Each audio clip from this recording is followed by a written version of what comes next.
Litchfield was the hub of Minnesota's dairy industry. At the 1893 World's Fair in Chicago, butter from a local creamery took first place, earning a well-deserved reputation. Later, the city became the home of one of the state's first cooperatives, and under the leadership of local farmer John Brandt, Litchfield played a central role in leading the statewide movement to create the Minnesota Cooperative Creamery Association, later known as Land of Lakes.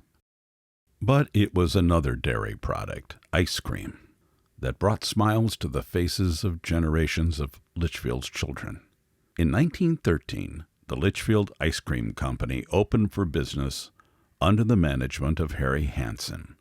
It was a success, and so in 1924, Hanson erected this building with a factory in the rear and a dairy store in the front, selling not only ice cream but also cheese, butter, cream, and milk. Harry's wife, Maud, often worked behind the counter. Local resident Doug Angier remembered buying candy from her as a kid. He recalled the ice cream factory was in the back of the store. It still has the same piece of marble that we used to get the penny candy from.